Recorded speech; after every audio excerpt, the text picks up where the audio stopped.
Hello students, welcome to my YouTube channel. This is Vishali. आज हम start करने वाले हैं क्लास 8 की एनसीईआरटी। ठीक है, तो क्लास 8 की एनसीईआरटी का हम स्टार्ट करेंगे चैप्टर नंबर 4 से, जिसका नाम है डाटा हैंडलिंग। तो डाटा हैंडलिंग की आज हम सबसे पहले स्टार्ट करेंगे इंट्रोडक्शन। इस लेक्चर में हम इंट्रोडक्शन करेंगे, देन हम आगे जो इसके फर्दर लेक्चर्स होंगे उसमें एक्सरसाइजेस स्टार्ट करेंगे। ठीक है, तो सबसे पहले देख लेते हैं डाटा हैंडलिंग में डाटा होता क्या है। डाटा का मतलब क्या होता है? इंफॉर्मेशन कलेक्ट, कि जहां पे हम इंफॉर्मेशन कोई कलेक्ट करते हैं उसे क्या कहा जाता है? डाटा। और उस इंफॉर्मेशन को कलेक्ट करके रखना जो होता है उसे क्या कहते हैं? Data handling. ठीक है, तो ये हो गया हमारा डाटा। डाटा का मतलब होता है इंफॉर्मेशन कलेक्ट। अब देखो, डाटा हम काफी टाइप से क्या कर सकते हैं? कलेक्ट कर सकते हैं। जैसे एक होता है हमारा पिक्टोग्राफ। ठीक है, हम पिक्टोग्राफ मतलब पिक्चर्स होंगी, उसके अकॉर्डिंग हम अपना क्या करेंगे? डाटा कलेक्ट करेंगे। एक होता है हमारा बार ग्राफ। ठीक है, एक होता है हमारा डबल बार ग्राफ।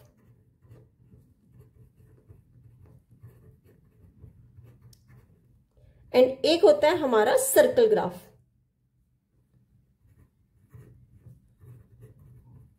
ठीक है, देखो सर्कल ग्राफ को हम पाई चार्ट भी बोलते हैं। सर्कल ग्राफ को हम पाई चार्ट भी बोलते हैं। अब देखो, हम डाटा को पिक्टोग्राफ से कलेक्ट कर सकते हैं, बार ग्राफ से कलेक्ट कर सकते हैं, डबल बार ग्राफ से कलेक्ट कर सकते हैं और सर्कल ग्राफ से कलेक्ट कर सकते हैं। क्लियर? पर इस चैप्टर में जो आपने पढ़ना है वो आपने पढ़ना है सर्कल ग्राफ के बारे में। ठीक है, हमारा जो चैप्टर है जो ये वाला, इसमें हम क्या पढ़ेंगे? सर्कल ग्राफ या फिर पाई चार्ट के बारे में पढ़ेंगे। देखो यहां पे हम पहले पढ़ लेते हैं सर्कल ग्राफ। देख लेते हैं सर्कल ग्राफ कैसे करते हैं। अब सर्कल ग्राफ में हो सकता है कि आपको एक डाटा गिवन हो, जैसे आपको बता दिया हो एक स्टूडेंट का आपको डाटा कलेक्ट करके दिया है। जैसे उसे बोला है कि स्लीप जो है वो स्टूडेंट कितना लेता है? 8 आवर। ठीक है, और स्कूल जो है उसका 7 आवर है।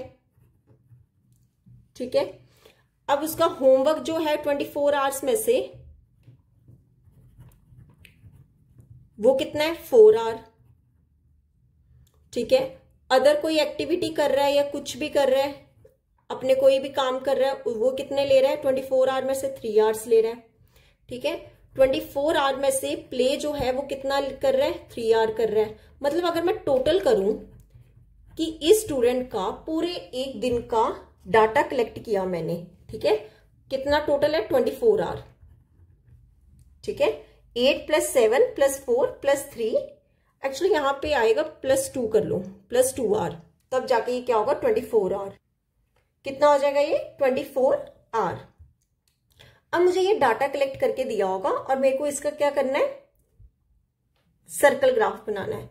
देखो सर्कल ग्राफ जब भी होगा तो सर्कल की बात की गई है ना, मतलब इसका जो ग्राफ बनेगा, या सर्कल चार्ट कह लो या सर्कल ग्राफ, कुछ भी कह लो, वो सर्कल के अंदर होगा। ठीक है, एक सर्कल होगा और उसके अंदर हमारा डाटा कलेक्ट हमने करके बताना है। ठीक है, अब देखो आपने क्या करना है, ये जो हमें डाटा गिवन है इसे हमने सर्कल ग्राफ में क्या करना है? रिप्रेजेंट करना है। आपने सबसे पहले क्या करना है, ये जो सर्कल है ना इसका बना दो रेडियस। ठीक है, रेडियस कहीं एक लाइन के साथ क्या कर दो? टच। अब उसने क्या कहा है कि स्लीप कितना है? 8 आवर। ठीक है, 8 आवर स्लीप है, मतलब ये अगर टोटल 24 आवर होंगे जिसमें से 8 आवर उसका क्या होगा? स्लीप। 8 आवर उसका क्या हो गया? स्लीप। देन स्कूल उसका कितना है? 7 आवर। फिर आपने क्या बता देना है कि 7 आवर, ये मान लो ये इसका कितना है? स्कूल का हमने यहां डाटा सर्कल ग्राफ पे रिप्रेजेंट कर रहे हैं, कितना? 7 आवर। अब देखो होमवर्क कितना है? 4 आवर, मतलब यहां पे उसका कहीं होमवर्क होगा। होमवर्क कितना है? 4 आवर। ठीक है, अब ये अदर जो काम कर रहा है उसे कितना टाइम ले रहा है? 3 आवर। ठीक है, तो ये हो क्या आपका? अदर कितना है? 3 आवर। और ये प्ले कितना है उसका? 2 आवर। हमने इस तरह जो है सर्कल पे इसका क्या करना है? डाटा शो करना है। तो ये हो गया हमारा सर्कल ग्राफ। और सर्कल ग्राफ, और इसी को हम क्या कहते हैं, आल्सो कॉल्ड पाई चार्ट, इसे हम पाई चार्ट भी बोलते हैं। ठीक है, ये था हमारा सर्कल ग्राफ। इस चैप्टर में हमने सर्कल ग्राफ के बारे में पढ़ना है। सर्कल ग्राफ कई क्वेश्चन में लिखा है कि ड्रॉ अ सर्कल ग्राफ या फिर ड्रॉ अ पाई चार्ट, तो वो आपने इस तरह शो करना है। क्लियर? अब देख लेते हैं आगे। अब देखो आगे मैं आपको एक एग्जांपल से समझाती हूं कि जैसे आपको डाटा गिवन है, एग्जांपल से समझते हैं कि आपको डाटा गिवन है, ठीक है, और वो डाटा क्या गिवन है, जैसे मान लो आपको ऑर्डिनरी ब्रेड, ठीक है, कुछ डाटा हमें दिया गया है, जैसे ऑर्डिनरी ब्रेड जो है ये आपको दिए गई है, कितने की है कि मान लो ऑर्डिनरी ब्रेड है ₹320 की, ठीक है। फ्रूट ब्रेड ले लो, फ्रूट ब्रेड आपको गिवन है ₹80 की, ठीक है। अब ले लो cakes and pastries, cakes and pastries जो है वो आपको गिवन है ₹160 की, और आपको बिस्किट्स गिवन है,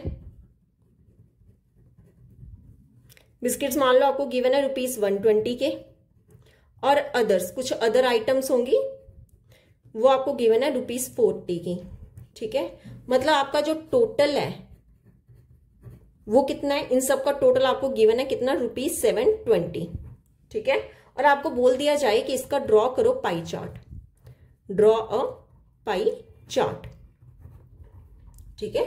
जैसे इस क्वेश्चन में आपको क्या है कि कुछ डाटा गिवन है, जैसे ऑर्डिनरी ब्रेड है 320 की, फ्रूट ब्रेड है 80 की, केक्स एंड पेस्ट्रीज है 160 की, बिस्किट्स है 120 के, अदर्स है 40 के। ये टोटल आपको 720 का डाटा दिया है, 720 रुपीज का, और आपको इस डाटा से क्या करना है, पाई चार्ट ड्रॉ करना है। तो देखो कैसे करेंगे, मैं आपको यहां पे समझाती हूं कैसे करना है हमने। सबसे पहले आपने क्या कर लेना है, यहां लिख लो आइटम्स, ठीक है, यहां लिख लो सेल्स, फिर आप लिख लो इन्फ्लेक्शन, और यहां पे आपने निकाल लेना है सेंट्रल एंगल। अब ये मैं बताती हूं कैसे किया हमने, ठीक है। ये एक बॉक्स सा बना लो,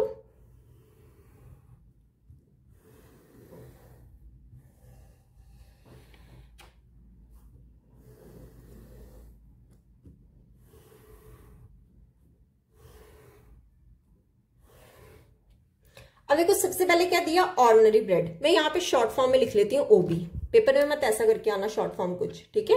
ये ऑर्डिनरी ब्रेड को मैंने शॉर्ट फॉर्म में ओबी लिख दी है ताकि जगह हमारी बच जाए। फ्रूट ब्रेड, फ्रूट ब्रेड को मैं शॉर्ट फॉर्म में लिख देती हूँ एफपी, ठीक है। ये हमारा हो गया ऑर्डिनरी ब्रेड। अब ले लेते हैं फ्रूट ब्रेड, ठीक है, ये हो गया हमारा फ्रूट ब्रेड।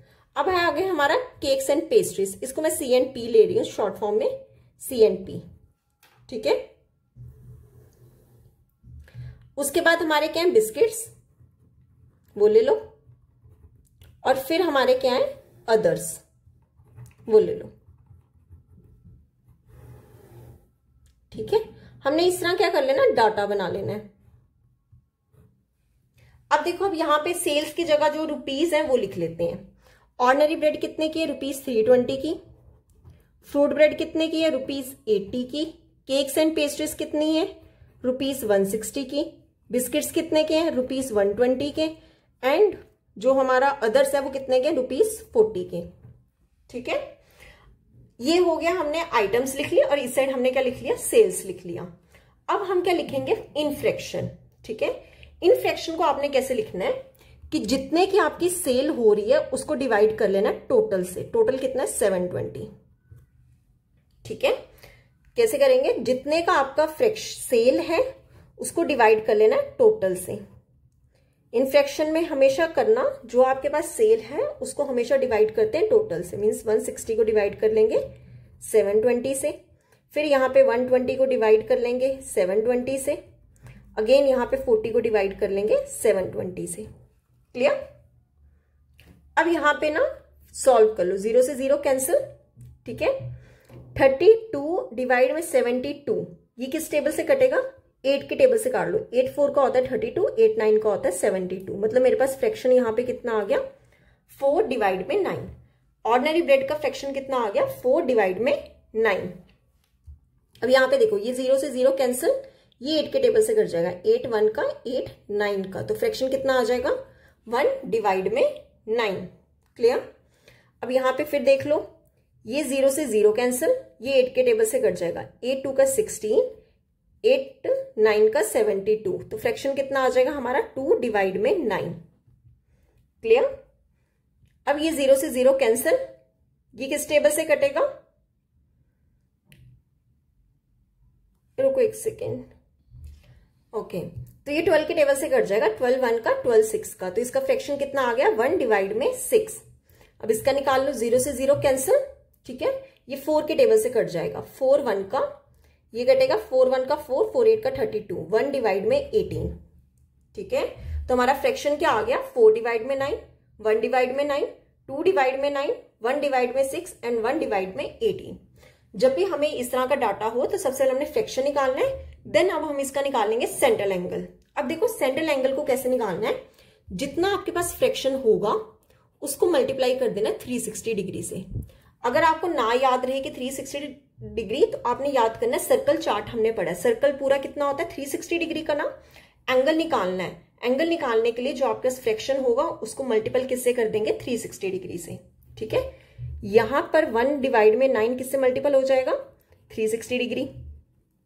फिर यहां पे अगेन 2 डिवाइड में 9 किससे मल्टीपल हो जाएगा 360 डिग्री। फिर यहाँ पे 1 डिवाइड में 6 किससे मल्टीपल हो जाएगा 360 डिग्री से। और यहाँ पे क्या बचा 1 डिवाइड में 18 मल्टीप्लाई 360 डिग्री। क्लियर, सबको 360 डिग्री से क्या कर देना है मल्टीपल कर देना है।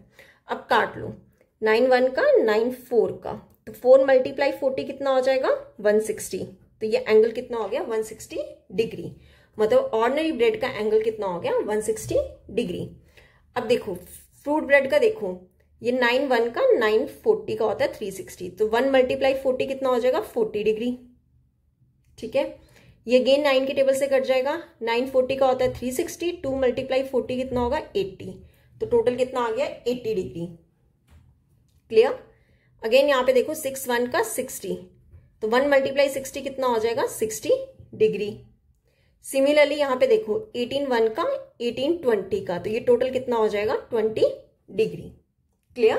तो ये था हमारा, जहां से हमने डाटा जो में से फ्रैक्शन निकाला, देन हमने क्या निकाला सेंट्रल एंगल।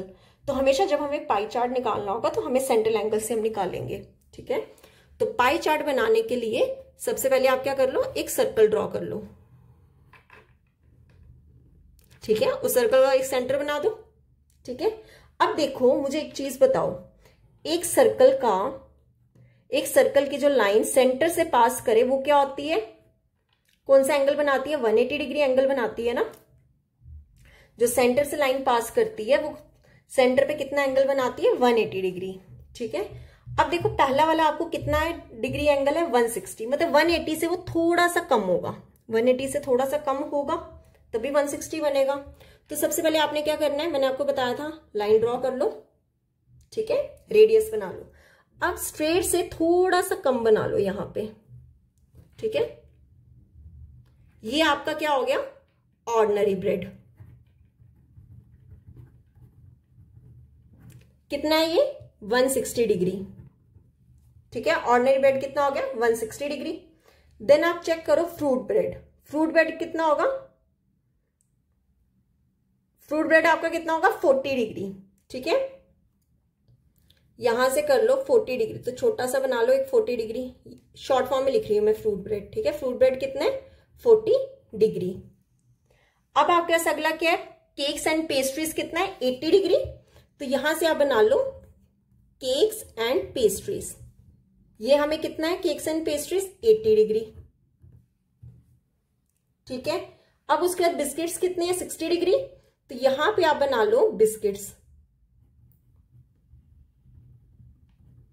ये आपको मैं प्रॉपर बताऊंगी पेंसिल से कि कैसे बनाना है पेपर में। ठीक है, बिस्किट्स कितने हैं 60 डिग्री। लास्ट हमारा कौन सा रह गया अदर्स, तो अदर्स कितने हैं 20 डिग्री। ठीक है, तो इस तरह हमने जो है सेंट्रल एंगल से क्या बनाना है पाई चार्ट बनाना है। क्लियर, तो ये था हमारा कि हमें डाटा गिवन था और उससे हमें क्या बनाना है पाई चार्ट बनाना है। ठीक है, अब आगे देख लेते हैं। अब हम देखेंगे प्रोबेबिलिटी के बारे में। ठीक है, प्रोबेबिलिटी, देखो प्रोबेबिलिटी का मतलब होता है पॉसिबिलिटी। Probability means possibility. ठीक है, किसी भी चीज के होने की पॉसिबिलिटी। जैसे देखो, मैंने अगर एक कॉइन टॉस किया है, कॉइन को क्या किया है, टॉस किया है, तो या तो उसमें क्या आ सकता है, हेड आ सकता है, या तो टेल आता है। ठीक है, हम जब भी कॉइन को टॉस करते हैं तो एक साइड क्या होता है, हेड होता है, एक साइड क्या होता है, टेल होता है। तो देखो हेड आने की पॉसिबिलिटी भी हो सकती है कॉइन को टॉस करने के बाद, और टेल आने की भी पॉसिबिलिटी हो सकती है। तो वही हमारी क्या होती है, प्रोबेबिलिटी होती है। तो प्रोबेबिलिटी का मतलब होता है पॉसिबिलिटी। क्लियर। अब जैसे मैं आपको एक एग्जांपल से समझाती हूं कि रेड बॉल्स, मैंने कहा कि रेड बॉल्स हैं कितनी, 6। ठीक है, ब्लू बॉल्स मैंने बोल दिया कितनी है, 5,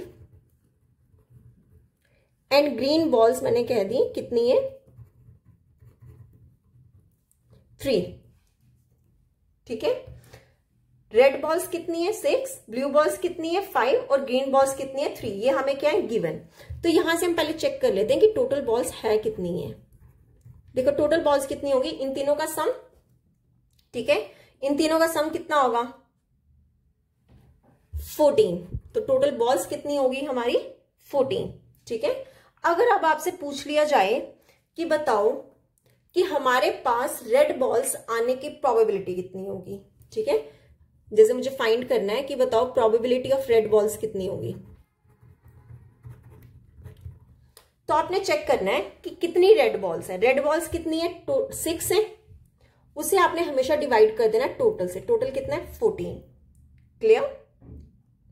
जब भी आपको बोल दिया जाए कि किसी चीज की प्रोबेबिलिटी निकालनी है, उसको ऊपर लिख लो, जितनी वो है डिवाइड हमेशा करना है टोटल से। ठीक है, या फिर मैं ये फॉर्मूला कह दूं कि किसी भी प्रोबेबिलिटी का फॉर्मूला क्या होता है, favourable outcomes, favourable outcomes divide में टोटल आउटकम्स। फेवरेबल आउटकम्स कितने हैं कि जितनी हमारी रेड बॉल्स है, रेड बॉल्स कितनी है, 6, डिवाइड में टोटल आउटकम्स कितने होंगे, टोटल कितने हैं, 14। ठीक है, अब मैं आपको बोल दूं कि बताओ मेरे को प्रोबेबिलिटी ऑफ ब्लू बॉल्स कितनी होंगी, तो चेक करो, फेवरेबल ब्लू बॉल्स कितनी है, 5, ऊपर लिख दो, डिवाइड कर दो टोटल, टोटल कितनी है, 14। तो प्रोबेबिलिटी कितनी हो जाएगी, 5 डिवाइड में 14। अब वही मैं आपको बोल दूं कि बताओ प्रोबेबिलिटी ऑफ ग्रीन बॉल कितनी होगी, जितनी आपकी ग्रीन बॉल्स है, ग्रीन बॉल्स कितनी है, 3, डिवाइड में टोटल, टोटल कितनी है, 14। तो प्रोबेबिलिटी ऑफ ग्रीन बॉल्स कितनी होगी, 3 डिवाइड में 14। ठीक है, तो यहां पे होती है इस चैप्टर की इंट्रोडक्शन कंप्लीट। बहुत अच्छे से करेंगे हम इसकी आगे एक्सरसाइजेस पे। अगर आपको यहां तक कोई भी डाउट होगा तो आप मुझे कमेंट सेक्शन में बता सकते हो। ठीक है, मैं उसकी एक सेपरेट वीडियो बना दूंगी। तो आज हम लेक्चर यहीं पे कंप्लीट करते हैं। आई होप आपको वीडियो अच्छी लगी होगी। अगर आपको वीडियो अच्छी लगी है तो please like, share and subscribe my channel. Thank you.